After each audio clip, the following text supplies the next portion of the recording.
Hello, beautiful people. Welcome to another episode or series of Exhibit Africa's interesting and fun facts. Today, I'm gonna be sharing another beautiful country from the continent of Africa. I hope you're ready. I hope you're comfortable. Now, the fun facts are brought to you by courtesy of Exhibit Africa Ubuntu Initiative, read to you by yours truly, Christine, and these are compiled by courtesy of everyculture.com if you want to check them out. So let's get started with Madagascar. I hope you're ready. Okay, so let's go. We're going to start off with the culture name. So the culture name is Malagasy. The alternative name is Malagasys refer to themselves and their language as Malagasy and their country as Madagascar. French speakers refer to the people and the language as Malgache and the nation as Madagascar. Okay? All right, so let's move on to the orientation. The official name of the country is the Republic of Madagascar. The extent to which Malagasy from different regions view themselves as sharing a unified culture is context dependent. In terms of international politics, they see themselves as Malagasy unless they are recent immigrants or members of any of the minority populations such as the Chinese, Indo-Pakistani, or Comoronian. Domestically, however, in the political arena, there is a significant degree of regionalism that is loosely based on ethnicity. Okay, moving on. A common regional division is between those ethnic groups living in the high plateau and the courtiers, who inhabit coastal areas or live outside of the high plateau region. Historically, the largest ethnic group is the Merina, located on the high plateaus. The traditions of this group, for example, turning the bones of the dead, represent many Malagasy and are often portrayed in tourist documents as the primary island's tradition. However, people who live in some outlying coastal regions do not identify with or observe these traditions. The Highland Courtier division can be understood in terms of the historical domination by the Merina Empire, which was originally centered in Imerina, the current capital, Antananarivo. There are some common cultural practices that all Malagasys share. Consulting with and reflecting upon the dead ancestors, Razana, guides the living in making choices about social, moral, religious aspects of life in every day. The building and maintenance of tombs and observance of religious ceremonies related to ancestors are central to the way of life for most Malagasy. Another important commonality is that kinship terminology is consistent across different ethnic groups. Let's look at the location and geography. Madagascar is located off the eastern coast of southern Africa in the Indian Ocean along the Mozambique Channel. It is the fourth largest island in the world with a landmass of 226,498 square miles, which includes its offshore islands. It is 1,000 miles long. Regional ethnic divisions loosely coincide with the geographical distinct location. To some extent, internal migration has resulted in sharing some customs such as spirit possession, tromba. The West Coast is characterized by deciduous trees on dry open savanna grassland sloping toward the sea. It was once, like much of the island, thickly forested. Sakalava is the dominant ethnic group in the region. They are involved in agriculture, fishing, and cattle herding. The East Coast consists of several narrow bands of lowlands that lead to an intermediate zone of steep bluffs and ravines, abutting a 1,650-foot escarpment which provides access to the Central Highlands. The Betsimisiralanka, the Betsimisarankka, the second largest ethnic group, is the most numerous group pursuing trading, seafaring, fishing, and cultivation. The southwest is defined by the Ivakoni Massif to the east and by the Romiformi Massif to the north, and includes the Mahafali Plateau and the desert region. The arid southwest is inhabited by Antadroi and Mahafali, who pursue cattle raising and limited cultivation. The northern end of the island features the Tsaratamnana Massif with an elevation of 9,500 feet. The coastline is very irregular. The Antakaralana inhabiting this region are involved in cattle raising and tropical horticulture. The high plateau in the Central Islands contains a wide range of topographies around eroded hills, granite outcropping, extinct volcanoes, and alluvial plains and marshes. It is defined by an escarpment along the east coast and is a more gradual slope along the west coast. The predominant ethnic groups are the Merina and the Betsileo. The capital, Antananarivo, located in the region, is the largest town with over 1 million people and is an ethnic melting point. The Betsileo live south of the Merina and are considered the best rice farmers in Madagascar. Please bear with me as far as the names go. Some of them are tongue twisters, so I'm trying my best, but please bear with me. Now let's move on to the demography. Madagascar's total estimated population as of 1998 was 14.4 million people. In 1998, the age structure of the population was 45% between 10 to 14 years, 52% between 15 to 64 years, 3% over 65 years. The annual population growth rate is 2.81. Life expectancy is 51 years for men and 54 years for women. The fertility rate is 5.7 children born per woman, and the average population density is 36 inhabitants per square mile. Over 18 ethnic groups live on the island, including the Melina, who are 26%. This is the largest ethnic group, and the smallest ethnic group is the Anatosi, who come to around 2.3%. The Mahafali, Antafasi, the Makoa, Bazenozano, Antakarana, and Antambawalker are less than 2%. There's quite a number of ethnic tribes. I just narrowed it down to the highest and the lowest. Let's move on to the language affiliation. The official language of Madagascar is the Standard Malagasy. Malagasy is the official language. The language can be traced to the Malayo-Polynesian language family.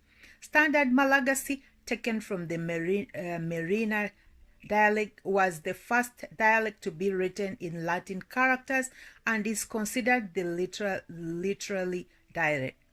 The most similar language found outside of Madagascar is Mayan, a language spoken in Borneo. Both Malagasy and Mayan are similar to languages spoken on the western Indonesian archipelago. There are 22 dialects of Malagasy. Many of the dialects borrow from Bantu languages, Swahili, Arabic, English, and French. The government claims that all the Malagasy can speak the standard dialect because that is what is taught in schools. However, given the multiple array of dialects and varying levels of literacy depending on the degree of isolation of an area, one cannot assume that the Malagasy from one region can understand the dialects spoken in all other regions. French emerged as the dominant language during the colonial period of 1896 to 1960, and Malagasy became secondary.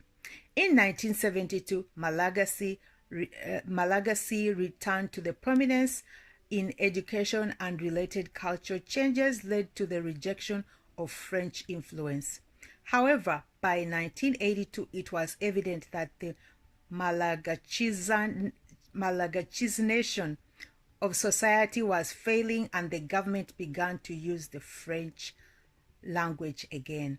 Today, both Malagasy and French are used in government publications. Cameroonian, Hindi, and Chinese are also spoken by some immigrants.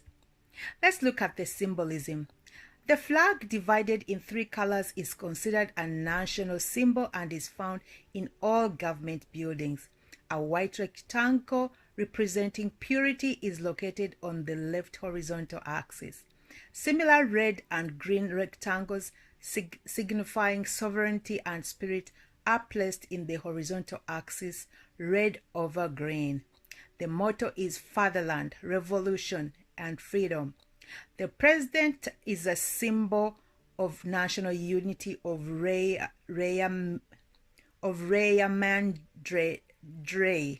father and mother of the nation. The national anthem, "Oh, the Beautiful Country That I Love," is written in Malagasy official. The song is intended to inspire sentiment and loyalty. Let's move on to the history and ethnic relations. Let's see the emergence of the nation. The Malagasy people are of mixed Malayo, Indonesian, and African Arab ancestry. It is generally accepted that the first immigrants appeared between 1,500 and 2,100 years old. One migration theory asserts that it is considered that the Malagasy mixed arrival already blended, having followed a coastal route over a long period with stops in India, the Arab Peninsula, and the Eastern Africa. Another theory contends that the common elements the people share were developed from interactions over a period of time after the arrival of various immigration groups. Let's look at the national identity. Malagasy history has been marked by both international and domestic tensions, some of which are present in contemporary society. During the 18th and 19th century, there were 4 kingdoms: Merina, Betsileo, Betsimilisaraka, and Sakalava. Friction between the Merinas and the largest ethnic group and the other ethnic groups during the pre-colonial period eventually resulted in domination of the Merina Empire. Ethnic groups that controlled regions outside the High Plateau were classified as a single group called courtiers, even though they were made up of unaligned kingdoms. Two Merina monarchs were responsible for establishing political dominance over the island. The King Adriana Melina, who ruled in 1797 and up to 1810, and his son Radama, who ruled between 1810 and 1828, who succeeded him upon his death. Radama I was forward-thinking with an interest in modernizing along Western lines. He organized a cabinet and invited the London Missionary Society to establish schools. The latter action was to have far-reaching effects. Successive Merina rulers embraced or rejected advances made by France to control the island. In 1894, France declared Madagascar a protectorate and a colony in 1896. The colonial period was marked by the vacillating popularity of French influence over Merina elites. National sentiments against the French emerged. National sentiments against the French emerged, resulting in various concessions made by France to give the Malagasy people greater control. This eventually led to the independence on June the 20th, 1960. Political tensions between the main Malagasy groups, in the high plateaus and Cotier, still exists today and are characterized by the perception that the central government does not meet the needs of the courtiers. Each of Madagascar's presidents has struggled to achieve a variable cultural balance between the acceptance of the Western ways of life, most notably French, and the safeguarding of traditional Malagasy customs. That which has emerged as quintessentially Malagasy in the national sense is a constantly evolving product of all these influences. Now let's move on to urbanization, architecture, and use of space. Madagascar has a primarily rural population with fewer people living on the west coast and more in the high plateau. The most crowded city is the capital, Antananarivo. There are several distinctive styles of architecture. A vast majority of government buildings in the capital and regional urban centers were built during the colonial period, showing a French influence. However, there are two distinct traditional architecture styles evident in the country. The style of homes built on the high plateau differs markedly from the homes found elsewhere due to heavy reliance on local materials.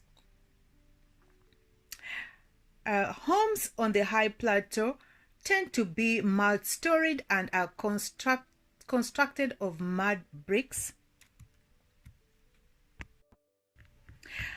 There are several distinctive styles of architecture. A vast majority of government buildings in the capital and region urban centers were built during the colonial period, showing a French influence. However, there are two distinctive traditional architecture styles evident in the country. The style of homes built on the high plateau differs remarkably from the homes found elsewhere due to heavy reliance on local materials. Homes on the high plateau tend to be multi-storied and are constructed of mud bricks that are plastered with a hard drying mud coat that is then painted. Verandas are often made of elaborate scrolled woodwork. The countryside in this region has homes enclosed by ancient mud walls and newly constructed brick walls. Homes in coastal regions are often built on a raised platform in areas with high rainfall and on the ground in drier areas. These homes tend to be much more smaller with 1 or 2 rooms and are made with bamboo-like materials. The type of materials used signifies a past or present economic status. In most cases, man-made materials such as corrugated metal or cement are more desirable than natural materials as they last longer and signify greater prestige. The situational aspect of homes and important buildings are considered very important. The most desirable direction for the primary roofline in north-south in roofline is north-south. Homes, cattle pens, family tombs, and the village are aligned in relation to this orientation. As recently as of the 1950s, it was common to find the interior furnishings of homes arranged in a traditional fashion in keeping with the Malagasy cosmological conception of the world being square and horizontal. For example, the bed was located in the northeast, the greeting place for guests in the northwest corner, and the cooking hearth in the middle of the western side of the house. Although some people still follow traditional customs of the placement of objects, the practice is in decline. Those in the coastal regions that can afford to buy furniture tend to acquire a bed frame or sofa and wooden table. A single room serves multiple functions. Let's look at the food and economy. Rice is the staple of the Malagasy diet. It is usually accompanied by some form of kabaka, a protein dish such as fish, meat, chicken, or beans. In some parts of the island, a side dish, romazava, made of green leafy vegetables in broth, is common.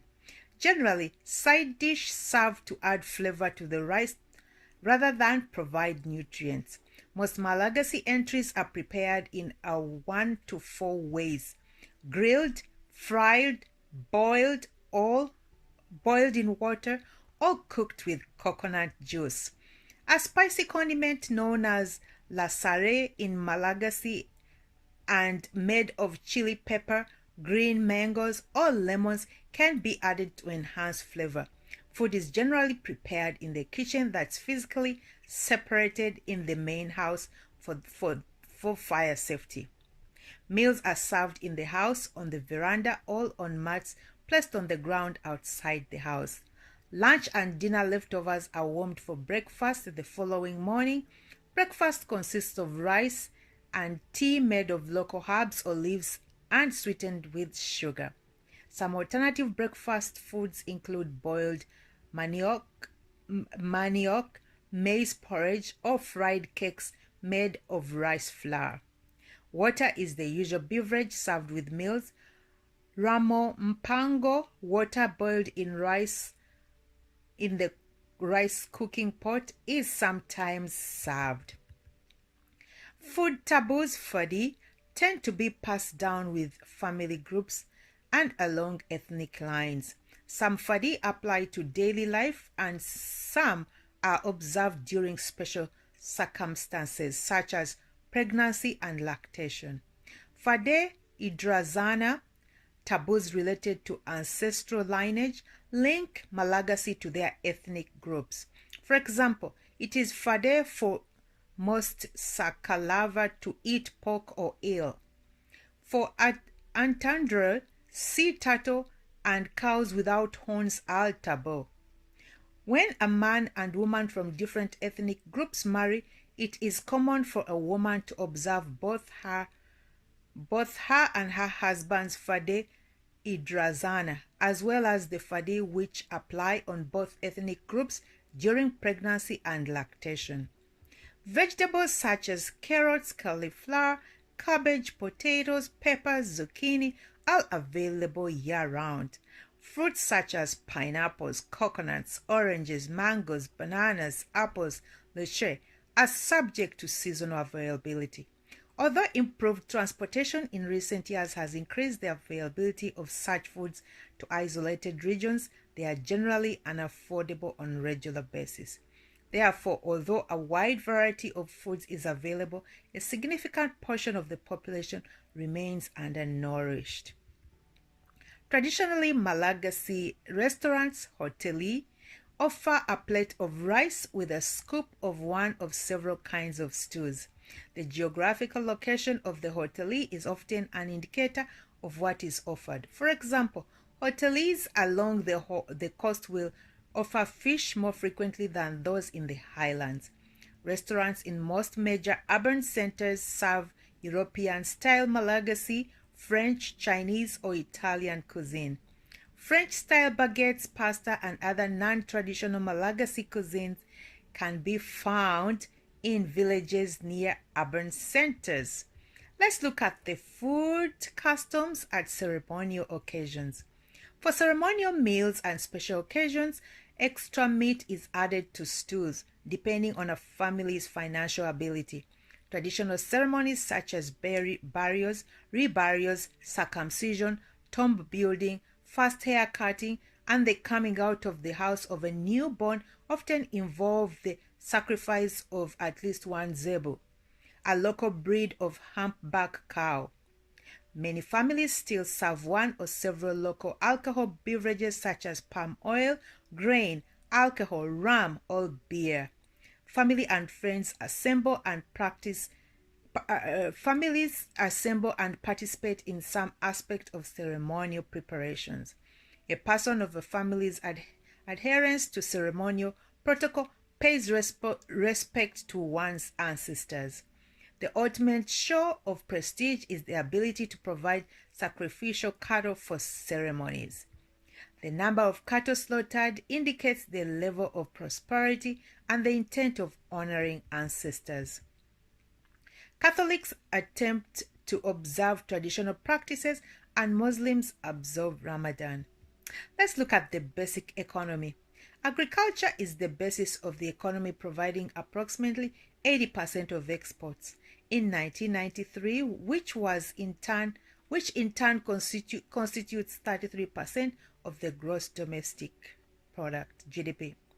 The other two-thirds of the GDP were comprised of industry at 15% and services at 52%. 80% of the labor force was employed in the agriculture sector in 1993. The majority of the population exists at subsistence level, growing rice. Just over half of the total landmass supports livestock, but only 6% of the land under cultivation is irrigated.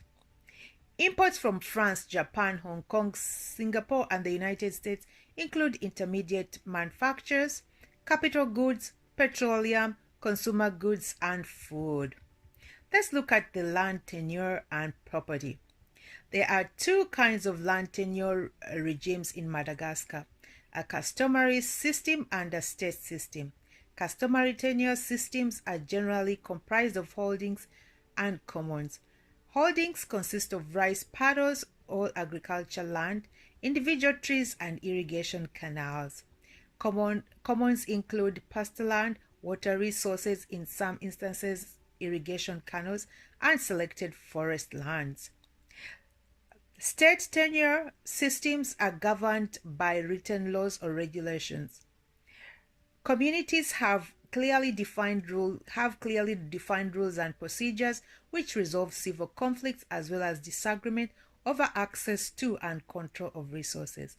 It is common in some places for customary and state tenure systems to be simultaneously applied. A rite of passage law gives people the right to pass through private land. Recently, there has been government movement toward creating local security teams to supervise adherence to land tenure laws. Only Malagasy may own land. It is possible to lease land through either formal or informal channels. A formal lease can be short or long term and confer the indefinite right to occupy the use of land. Informal leasing commonly consists of a verbal agreement giving the user rights to the land. In return, the leasee gives 1/3 of the harvest or something of equivalent value to the owner. In 1984 to 1985, the average farm sizes was 3 acres. Let's look at the commercial activities. Commercial activities in Madagascar vary by region. Although a significant proportion of the population lives in the subsistence level, many of these people sell modest surpluses of agriculture produce to purchase basic necessities such as matches, soap, petrol.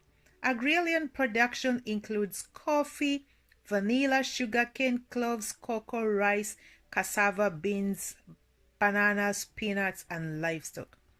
Let's look at the major industries. European embargo on shrimp and finfish production in 1997, resulting from concerns about adherence to international approved standards of the hygiene, had a devastating impact on this relatively new and growing industry. Major industries include meat processing, soap, beer, leather, sugar, textiles, glassware, cement, automobile assembly, paper, petroleum, and tourism. Tourism was one of the fastest growing industries in the 90s, with a significant increase in the number of hotel beds available in the capital. Antananarivo and tourist destinations. Natural resources include granite, chromite, coal, and bauxite. Salt, quartz, tar, sands, semi-precious stones, mica, and fish. Let's look at trade. Commodities exports to France, the United States, Germany, and Italy include coffee, vanilla, cloves, shellfish, sugar, and petroleum products. Let's look at the division of labor.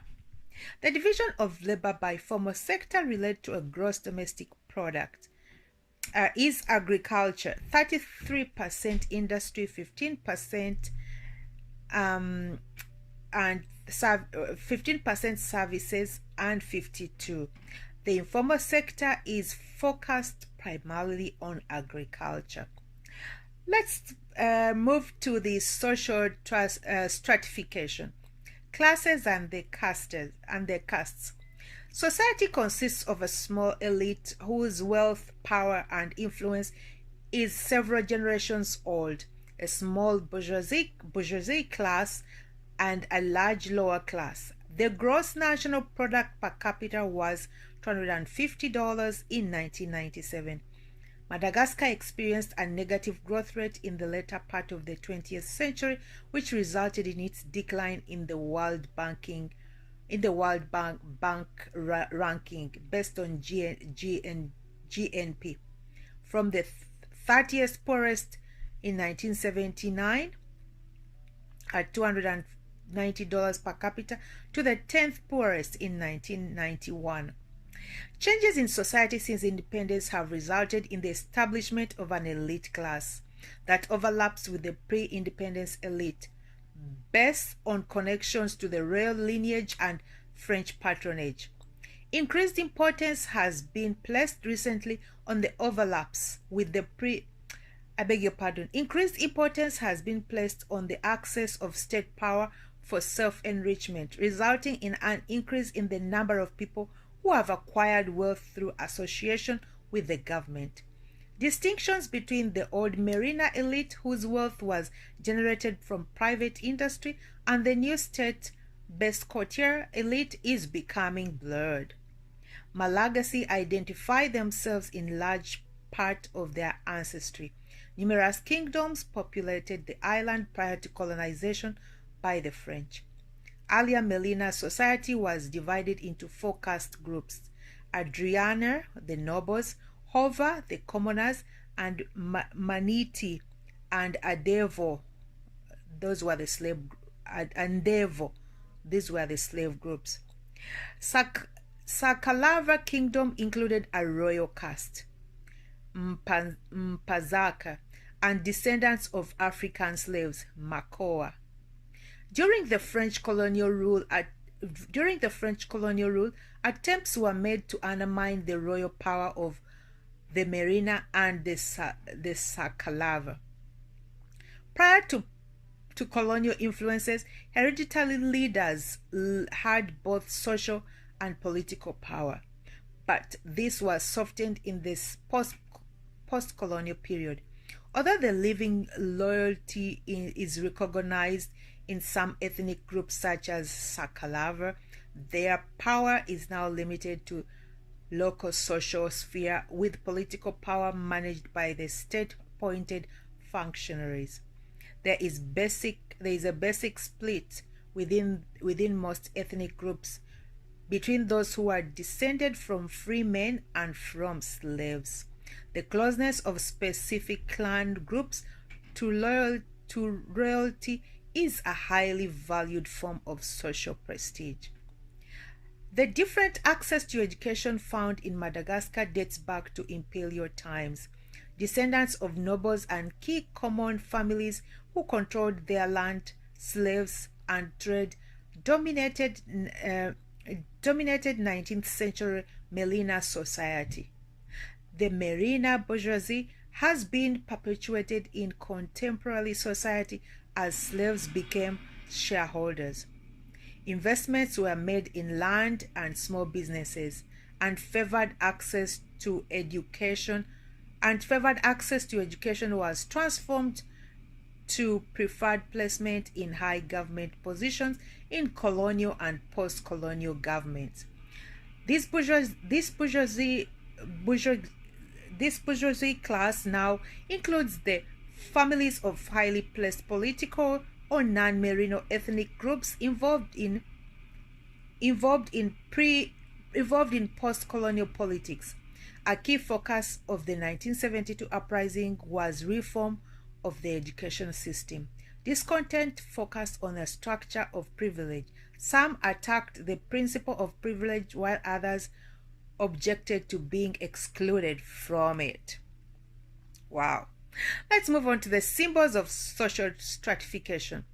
Styles of dress vary by region but primarily follow Western norms, with males wearing pants and shirts and females wearing dresses or skirts and blouses. It is common for women to cover their lower outer garments with a traditional wrap, lamber. Often an additional matching cloth will be used as a shawl to cover shoulders and the head. Men may also wrap their lower half with a lamber rather than pants.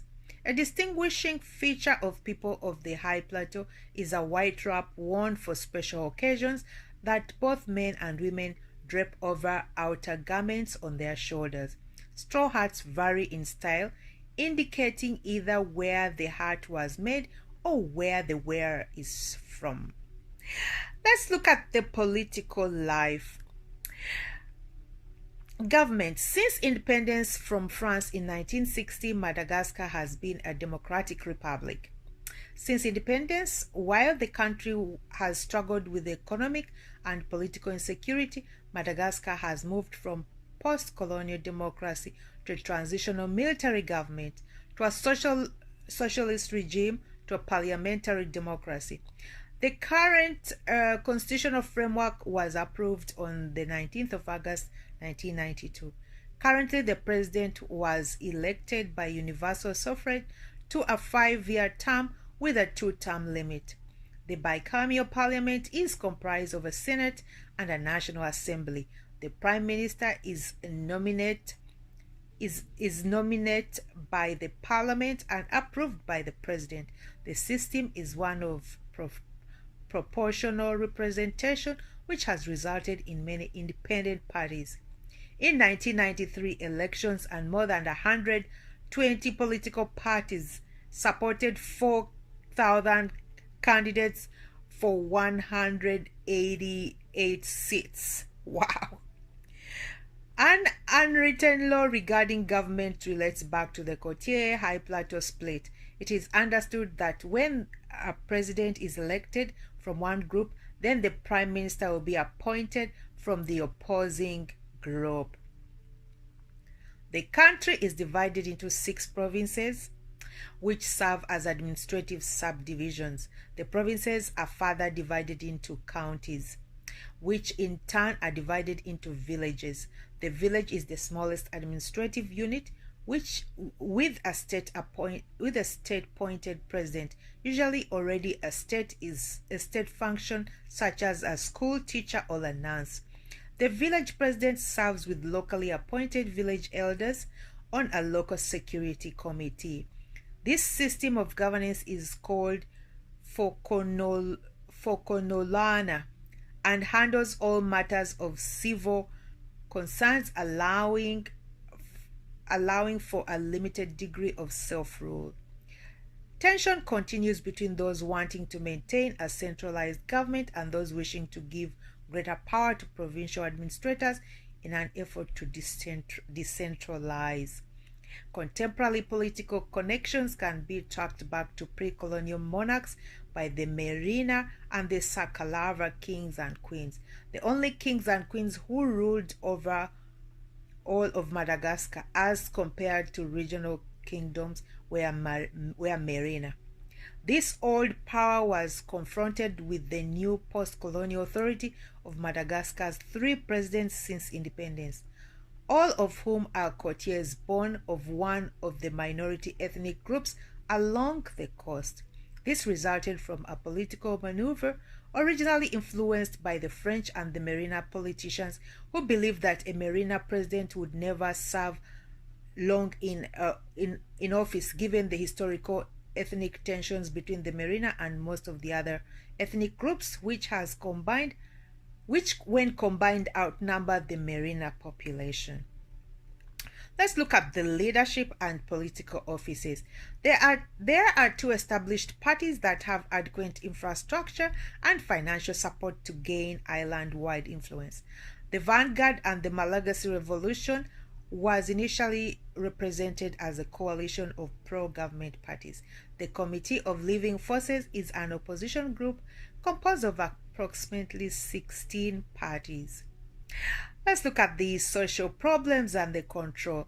The Malagasy Penal Code is based on the French system and has been influenced by Malagasy customary law. The most severe punishments are death and forced labor for life. There are 3 levels of courts. The lower court oversees civil and criminal cases with limited fines and sentences. The Supreme Court is the highest court.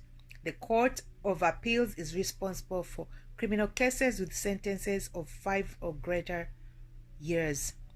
The Constitutional High Court reviews laws and monitors elections. A military court oversees cases involving national security. Conditions in the national prison systems are harsh. Cells that were built for one house house as many as 8 prisoners. The families of prisoners must augment insufficient food ratios. Street crimes in larger cities, including muggings and purse snatching, is on the rise. Penalties for drug trafficking are strict and involve jail sentences and fines. Local security councils are the local focal point of smaller village-level crimes where self-policing is important. Let's look at the military activity. In 1994, the military budget was an estimated $37.6 million US, which represented approximately 1% of the gross domestic product. The military consists of about 20,000 Army, 500 Navy, 100 Marine, and 500 Air Force personnel. Military service begins at the age of 20 years. Let's look at the social welfare and change programs. A social security system reserves a portion of earned income for retirement of every person who participates. Unfortunately, due to the subsistence nature of the economy, 96% of the labor force does not receive money wages or any small percentage of the and only a small percentage of the population participates. Common in African countries. Let's look at the non-government organizations and other associations. Since the liberalization of the economy and the strengthening of ties to the West in the 1990s, there has been a noticeable increase in the number of foreign aid programs. A vast range of organizations have focused on environmental, health, and development issues. Environmental organizations such as Conservation International and the World Wildlife Fund have dealt with the loss of habitat and species extinction through educational programs and improvements of the management of protected areas. Social welfare organizations such as Care International, Catholic Relief Services, and the Red Cross have focused on education management of protected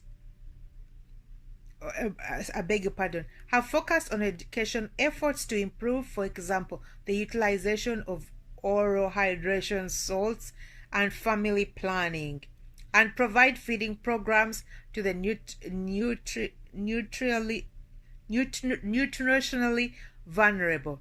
Bilateral organizations such as the United States Agency for International Development, USAID, and other foreign agencies, as well as multinational organizations such as those funded by the United Nations Program, e.g., UNICEF, UNDP, and UNESCO, are also involved in similar efforts. Let's look at the gender roles.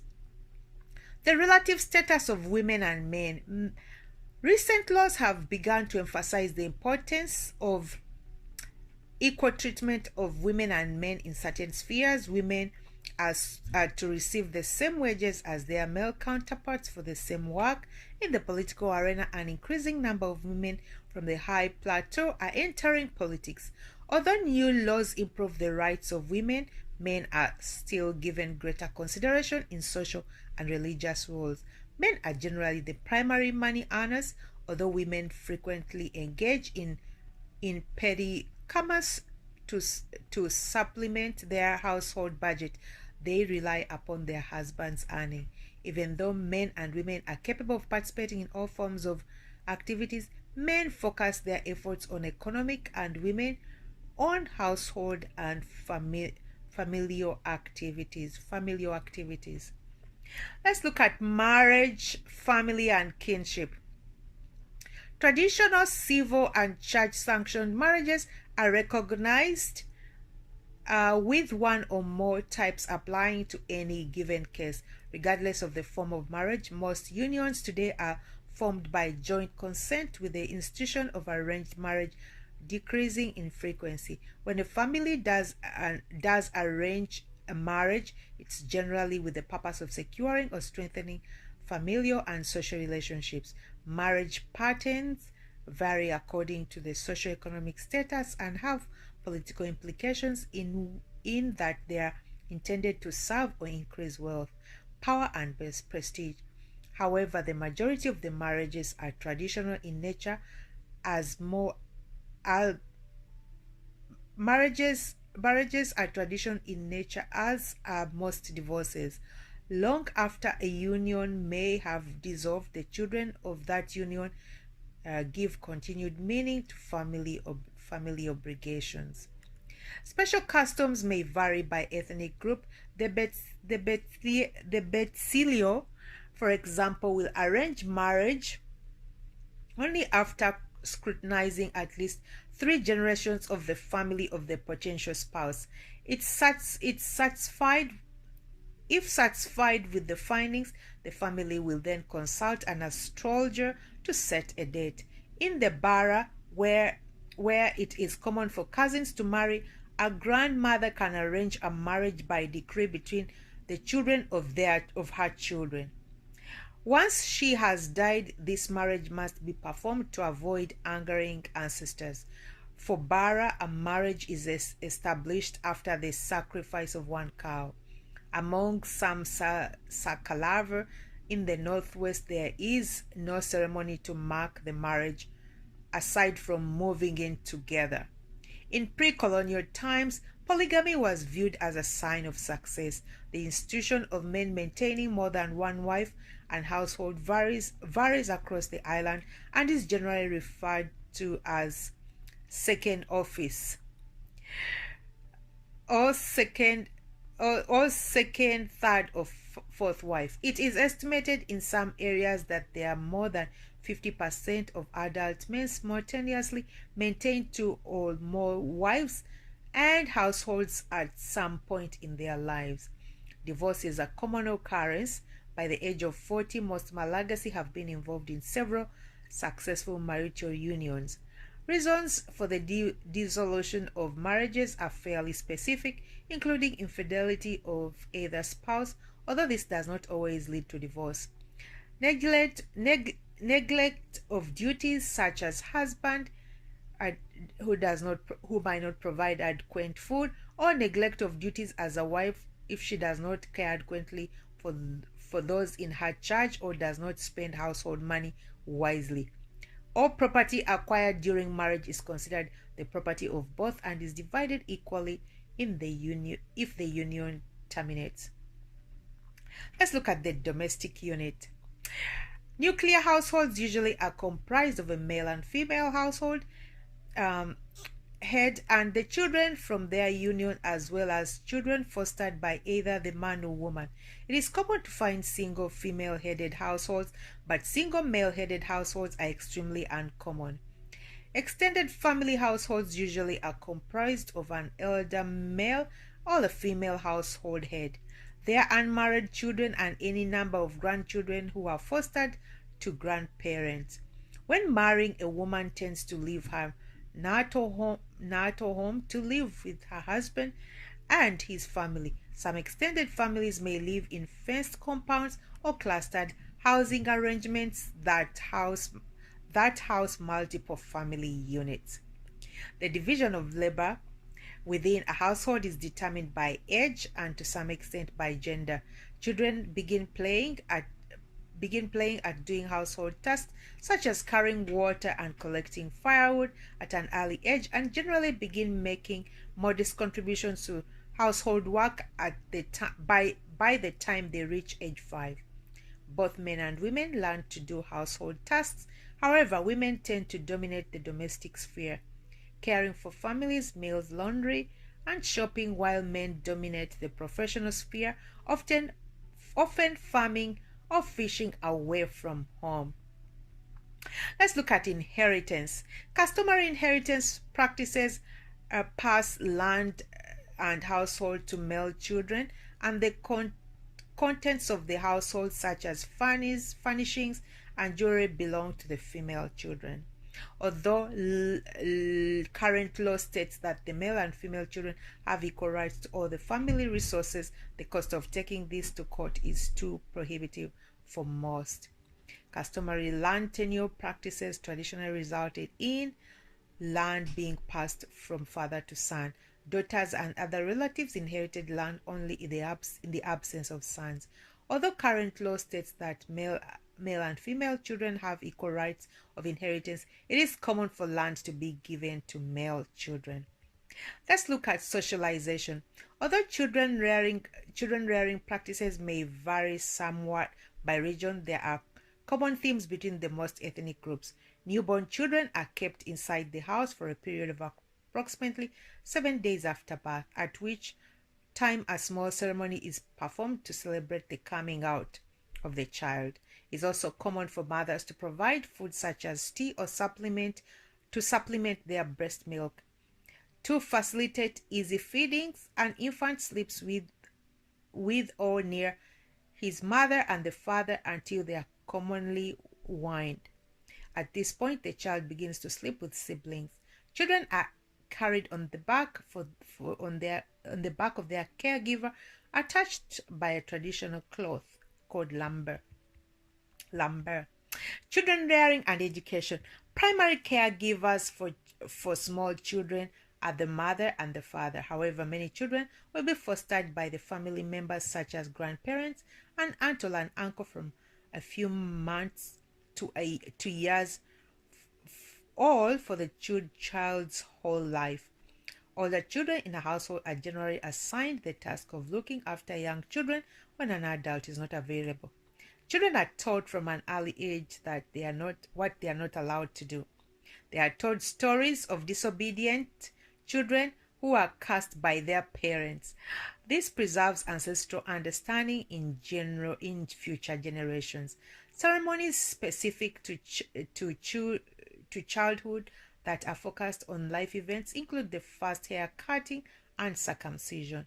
An astrologer will be consulted to choose an auspicious date for those ceremonies. Education is compulsory from age 6 to 14. This can be difficult to enforce in more remote areas where children make important contributions to the agricultural workforce of the household. Education is not seen as separate from other aspects of life. Learning the wisdom of one's elders is often as highly valued. It's not more so as the school-based knowledge. Children are expected to be respectful to their elders and their ancestral customs. Parents frequently contribute to the children's personality, particularly when misbehaving to nature. Destiny, or a form of cosmology, is used to explain certain aspects of one's personality or future. It is dependent on times, days of the week, and the month for interpretation. If one is born with a bad destiny, a diviner must be called upon to change it. Let's look at higher education. The degree to which higher education is emphasized is relative to its attainability and usefulness. There has historically been an unequal distribution of education resources over the island, which results in unequal representation in administration and professional positions. The gradual expansion of the education opportunities has resulted in a rise of literacy from 38% to 96 to from 38% in 1966 to 80% in 1991. Prior to the educational reform resulting from the 1972 uprising, a stratified education system allowed a small portion of students to attain a university education. Of these, many were not able to find work. As of early 1990, about 5% of the student population was able to pursue higher education. In spite of the basic improvements, national spending on education has declined from 33% in the early 1980s to less than 20% in 1993, 95% of which was devoted to salaries. Let's look at the equity. Let's look at etiquette. There are some variation of etiquette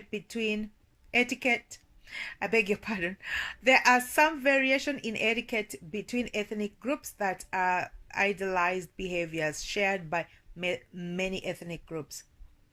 With the exception of honored guests, when male and female family members eat together, elder men are served first and tend to be given the choicest food. If male and female family members eat in separate groups, the oldest member of each group will be served first. These behaviors are easily identified during ceremonial meals, but are much more relaxed in daily practice. Often, the youngest children are served before older, more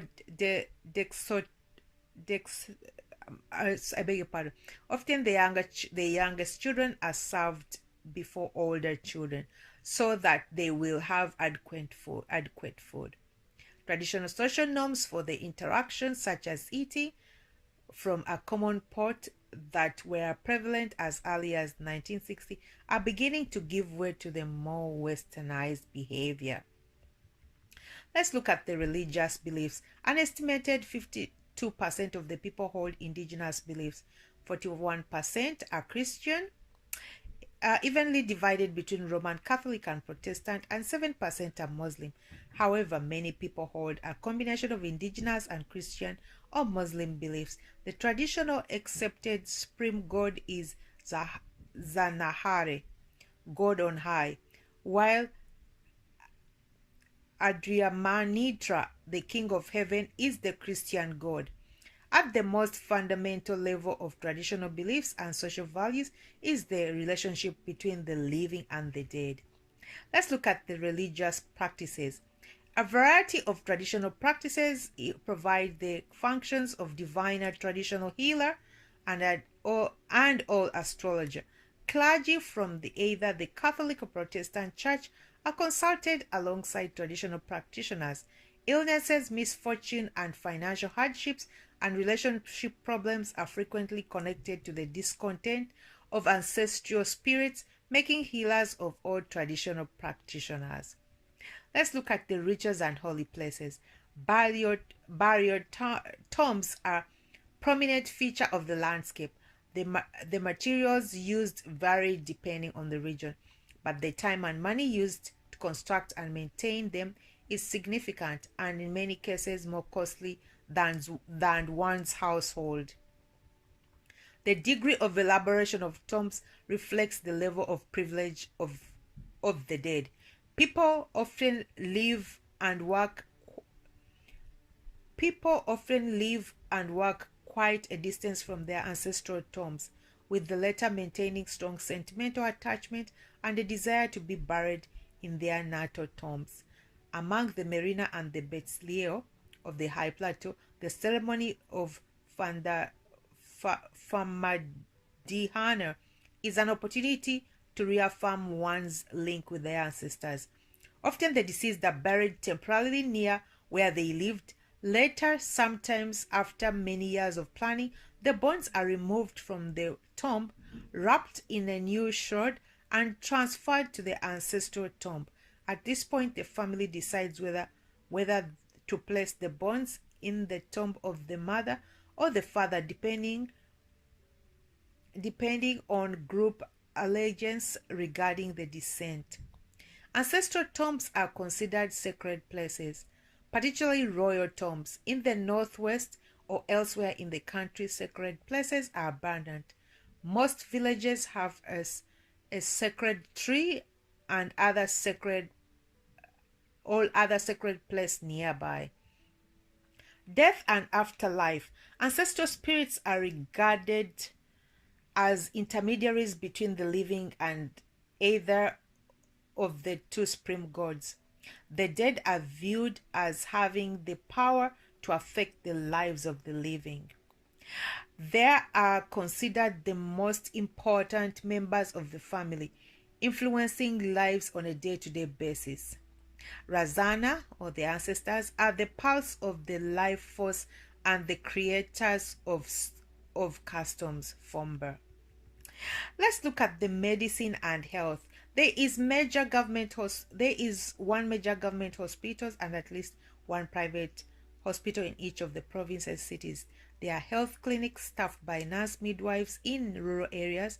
In 1993, the average distance to a health clinic was at least 3 miles. Consequently, UNICEF determined that 35% of the population did not have adequate access to health resources. Although there was a number of new hospitals and healthcare centers built between the 1970s and the 1980s, economic decline has led to the deterioration of services in the late 80s and early 90s. As of 1994, only 2% of the national budget was allocated to healthcare. The decline of the adequacy of the healthcare system, coupled with the resurgence in traditional healing practices due to post-colonial Malagasization movement, has resulted in an increased popularity of traditional healers, particularly in rural areas. Reliance on traditional healers is further motivated by economics because their fees are generally a fraction of the cost of Western treatment. Traditional herbalists provide a wide array of local remedies for the treatment of specific illnesses. In cities, the local pharmacies may serve this niche. Many Western trained doctors are tempted to support the use of traditional doctors, sometimes simultaneously the Western medicine, and they focus on educating their patients to recognize when Western medicine should be most beneficial. For many Malagasy, there is often a connection between ill health and ancestral discontent. A diviner may evoke the power of the ancestors to affect a cure. Sorcerers use amulets, stones, and other objects to cure. Astrologers understand destiny, vitana. So they are consulted to establish auspicious dates of important activities. There are also witch doctors who practice a form of black magic involving poisons and misfortune for one's enemy. Okay, let's look at the secular holiday celebrations.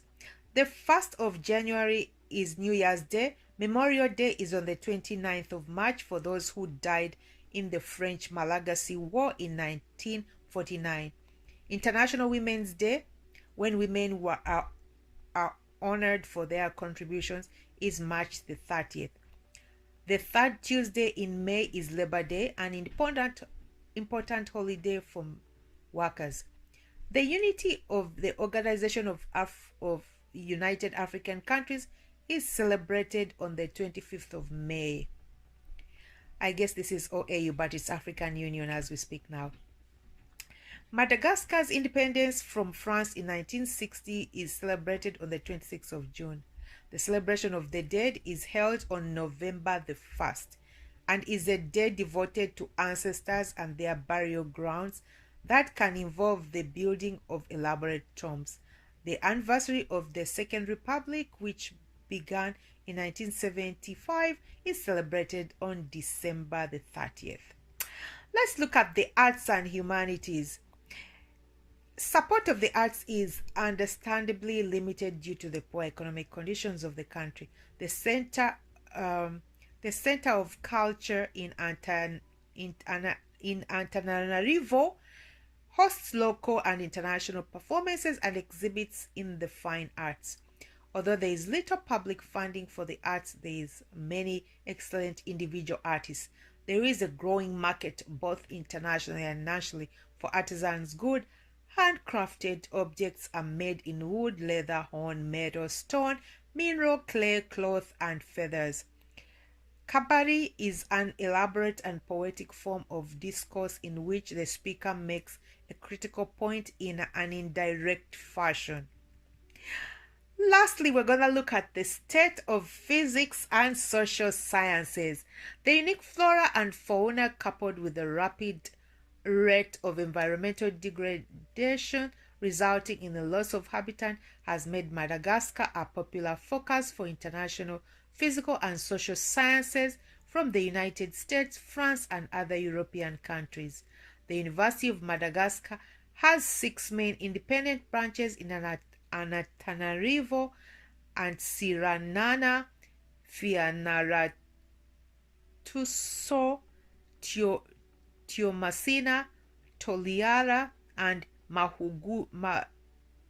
Mahanjunga. Degrees are offered in law, economics, science, and letters, and human sciences. Of importance is the Institute of Civilization at the University of Antananarivo. The institute publishes the Journal of the Taloha, which includes articles of Malagasy and international social sciences. In addition, there are numerous schools that specialize public administration, management, medicine, social welfare, public works, and agronomy. An excessive number of university students in relation to capacity has resulted in an increasing number of degrees attained at foreign universities for those who can afford it. All right, so we've come to the end of our fun and interesting facts about Madagascar. I hope you learned a thing or two. I have actually learned a lot that I didn't know about Madagascar. So I want to thank you so much for joining me today. This was once again courtesy of Exhibit Africa Ubuntu Initiative, read to you by yours truly, Christine. If you've missed out our previous videos of other countries, we started off with Angola, Algeria. We are going we are going in an alphabetical order, and yes, we are at M right now. So I look forward to seeing you to our on our next video as we share another some more fun and interesting facts about another beautiful African country. Until then, stay tuned, and please, you can check out other videos on my YouTube channel for those countries that you may have missed. Until then, ciao for now.